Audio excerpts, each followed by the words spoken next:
What if I told you that one of history's most twisted emperors forced a 12-year-old boy to marry a statue, and then made him watch his own wedding ceremony? This isn't some horror movie. This actually happened in ancient Rome. Emperor Nero didn't just kill people. He destroyed their souls first. And what he did to young Marcus will absolutely haunt you. Hit that subscribe button right now, because this story is so disturbing that most history books refuse to tell it. You're about to discover the darkest secret of the Roman Empire. Picture. Rome in 64 AD, the most powerful empire in human history, was ruled by a complete psychopath. Emperor Nero wasn't just another cruel dictator, he was something far more terrifying. He was intelligent, creative, and absolutely obsessed with psychological torture. Most people know Nero as the guy who supposedly fiddled while Rome burned. That's kindergarten level compared to what this monster actually did to real people. By the time our story begins, Nero had already orchestrated the murder of his own mother, Agrippina, in one of history's most elaborate assassination plots. He killed his pregnant wife Octavia by kicking her in the stomach during a rage-fueled tantrum. He executed senators for the crime of not applauding enthusiastically enough at his poetry readings. But here's what made Nero truly different from other tyrants. He didn't just want people dead. He wanted them psychologically destroyed first, completely and utterly broken as human beings before their hearts stopped beating. Modern criminal psychologists who study his documented behaviors see textbook signs of sadistic personality disorder combined with a god complex that knew absolutely no boundaries. Nero genuinely believed he was divine, not metaphorically, not symbolically. He literally thought he was a god walking among worthless insects. Gods, in his twisted worldview, could do whatever they wanted to their subjects. They could make people dance, sing, fight, love, and yes, marry whoever or whatever they chose. The emperor had developed teams of what we might call entertainment specialists, basically professional sadists, whose only job was to devise new forms of psychological torture. These weren't random acts of violence. They were carefully orchestrated experiments designed to see exactly how far human dignity could be degraded. Before a person's mind completely shattered, what made Nero particularly dangerous was his obsession with corrupting innocence. Children represented the purest form of humanity to him, and destroying that purity gave him a rush of power that no amount of wine, gold, or military conquest could match. Roman historians like Tacitus and Suetonius documented these atrocities, but many details were considered too disturbing to record in full detail. By 64 AD, every noble family in Rome lived in constant paralyzing fear. One wrong word, one inappropriate facial expression, one moment of insufficient worship for the emperor could mean death for your entire bloodline. But death, as horrific as it sounds, would be merciful compared to what Nero had planned for certain families who displeased him. The Roman Empire at this time controlled over 50 million people across 3 continents. All of them lived under the absolute authority of this madman. There were no human rights, no legal protections, no appeals process. If Nero wanted something done, it happened immediately, no questions asked. And that's when 12-year-old Marcus entered this nightmare. His father was a minor senator who had made one fatal mistake. He didn't laugh quite loudly enough at one of Nero's comedy performances. It's not a criticism, not an insult, not even a neutral reaction. Just slightly less enthusiasm than the emperor expected to see. In Nero's world, that microscopic show of insufficient worship was treason punishable by something infinitely worse than execution. The emperor had been watching Marcus's family for weeks through his network of spies and informants. He knew about the boy's gentle personality, his love of reading poetry. His close relationship with his younger sister, Marcus, was exactly the type of pure, innocent soul that Nero most enjoyed destroying. And what the emperor had planned for this child would become one of the most psychologically disturbing events in all of recorded human history. To understand the full horror of what happened to Marcus, you need to understand how methodically Nero planned every detail of his psychological torture sessions. This wasn't impulsive cruelty. It was calculated warfare against the human spirit, designed with the precision of a master strategist. Nero had been studying Marcus's family for 3 weeks before making his move through his extensive spy network. He knew that the boy was particularly close to his 8-year-old sister, that he enjoyed reading philosophy in his family's garden, and that he had a gentle, trusting personality that made him especially vulnerable to psychological manipulation. The emperor understood that destroying Marcus wouldn't just punish one family. It would send a message to every noble household in Rome. The punishment had to be so psychologically devastating, so completely unprecedented, that it would haunt witnesses for the rest of their lives and ensure absolute obedience from every other family in the empire. Here's what most people don't understand about ancient Roman culture. Marriage was considered the most sacred institution. In their society, wedding ceremonies weren't just personal celebrations. They were religious rituals blessed by the gods, representing honor, family continuity, and social stability. For Romans, proper marriage was literally one of the most important events in a person's entire existence. Nero understood this cultural significance perfectly, and that's exactly why he chose to pervert it in the most disturbing way imaginable. Emperor's plan was diabolically brilliant in its psychological complexity. He would force Marcus into a wedding ceremony, not with another person, but with an inanimate object, a statue. This would accomplish multiple goals simultaneously: mock the sacred institution of marriage, humiliate the boy beyond any possibility of recovery, create a horrifying spectacle for other nobles to witness, and demonstrate that Nero's power extended even over the laws of nature and basic human dignity. But this wasn't just any statue. Nero commissioned it specifically for this purpose from the most skilled artisans in the empire, sparing no expense to make it as psychologically disturbing as possible. The sculpture was a life-sized marble figure of a young Roman bride, carved with such incredible detail that it seemed almost alive. The face was hauntingly beautiful, with precious gemstones for eyes that appeared to stare directly into your soul.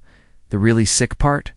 Nero had the statue made slightly larger than Marcus, so during the ceremony, the 12-year-old boy would appear even smaller and more helpless next to his bride. Every single detail was calculated to maximize psychological trauma and create the most disturbing visual contrast possible. Contemporary sources describe the statue as unnaturally perfect, too beautiful, too detailed, too lifelike. Several artisans who worked on it reportedly had nightmares for months afterward, unable to forget the emperor's specific instructions about how the marble bride should look at her future husband. Nero also commissioned special wedding attire for Marcus's traditional Roman ceremonial clothes, but sized for a child and made from the finest materials in the empire. White silk tunic with purple trim, leather sandals with gold buckles, and a wreath of fresh flowers for his head. The contrast between the beautiful clothing and the horrific purpose it would serve was intentionally designed to make the entire spectacle even more psychologically disturbing. The venue was prepared with equal attention to horrifying detail. Nero's private amphitheater was decorated with thousands of flowers, silk banners, and golden ornaments, exactly like a real Roman wedding celebration. Hundreds of Rome's most powerful families received invitations that were actually commands to attend under threat of death. Marcus's parents and little sister were given special front row seats, chained in place to ensure they couldn't look away or escape. They would be forced to watch every single moment of their son's psychological destruction. While pretending to celebrate and smile, the morning of the ceremony arrived like death itself. Marcus had been kept in complete isolation for 5 days, given only bread and water while Nero's servants prepared the groom for what they mockingly called the wedding of the century. The psychological isolation was deliberate. Nero, one of the boy's mind weakened and confused before the main event. Contemporary accounts describe Marcus as being nearly catatonic with terror by this point. He's 12 years old, torn away from everything, familiar, about to be subjected to something his young brain couldn't even begin to comprehend. His small body shook uncontrollably as servants dressed him in the ceremonial wedding attire, his eyes vacant and staring as if his mind had already begun to retreat from reality. The venue was a masterpiece of psychological horror disguised as celebration. Nero's private amphitheater had been transformed into a wedding paradise. Thousands of white roses, silk curtains in purple and gold, marble altars covered with precious stones. Oil lamps filled the space with warm romantic lighting that made the entire scene feel like a fever dream. Hundreds of Rome's most powerful families filled the seats, all forced to attend this abomination while maintaining expressions of joy. In celebration, senators, generals, wealthy merchants, everyone who mattered in Roman society was there, trapped in their seats by Nero's guards, and commanded to smile, cheer, and treat this nightmare as if it were a legitimate celebration. Marcus's family occupied the front row in positions specifically designed for maximum psychological impact. His father was chained to his chair, his hands bound to prevent any attempted intervention. Forced to watch while understanding that his moment of insufficient applause had led directly to this horror.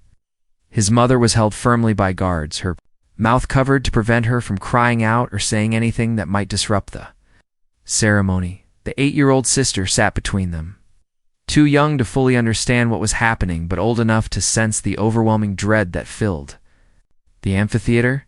She kept asking in whispers why everyone looked so scared at Marcus's wedding, not understanding that she was witnessing something that would haunt every person present for the rest of their lives. Then came the entrance of the bride. For strong men carried the statue into the amphitheater on a platform covered in gold cloth, positioning it carefully at the marble altar next to the trembling boy. The contrast was absolutely horrifying. Cold, lifeless stone next to a terrified, living child who could barely stand upright. The statue stood perfectly motionless, its gemstone eyes catching and reflecting the light from hundreds of oil lamps. Up close, the craftsmanship was even more disturbing.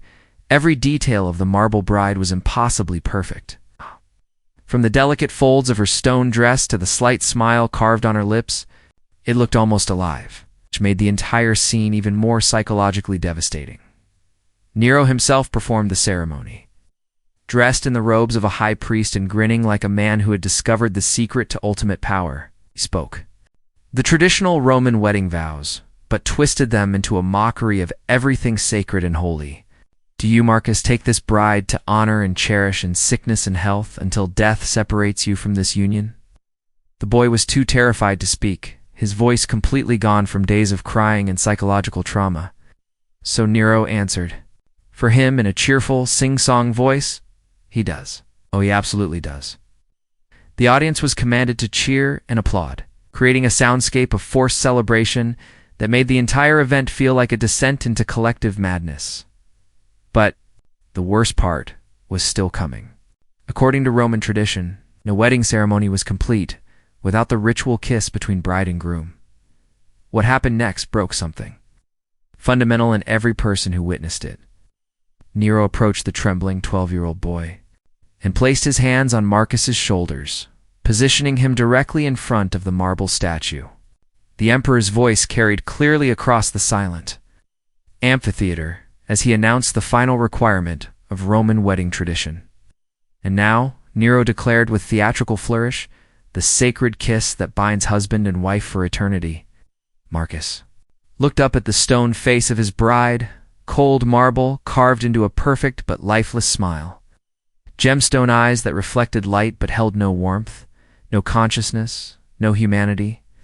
The boy's legs gave out and he collapsed to his knees, sobbing uncontrollably while Nero's guards held him upright.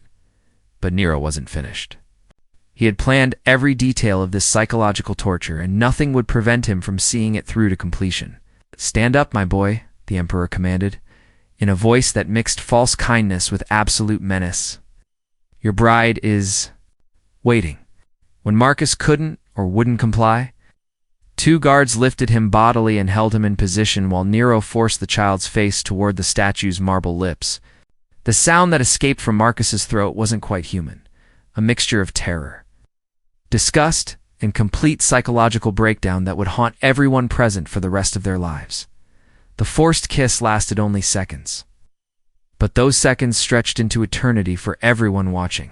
Cold stone against warm flesh, lifeless marble against a living, terrified child. The symbolism was clear and devastating. Nero had the power to force life itself to submit to death, to make the natural world bow to his twisted will. Contemporary accounts describe the audience's reaction as a silence that seemed to swallow sound itself. Hardened Roman generals, who had witnessed countless battles, wept openly. Senators who had survived decades of political intrigue sat frozen in their seats, unable to process what they had just seen. Several people vomited, others fainted, and more than a few would later claim they felt their souls leave their bodies during those horrible moments.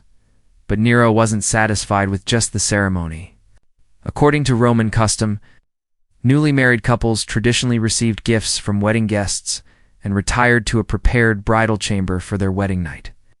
The emperor intended to follow tradition completely, no matter how insane it had become. One by one, the audience was commanded to approach the happy couple with wedding presents. Senators brought gold and jewels. Generals offered fine weapons. Merchants presented silk and spices, all while maintaining the pretense that this was a normal wedding celebration.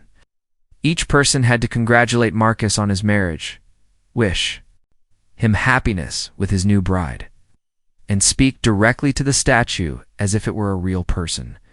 The psychological pressure was unbearable.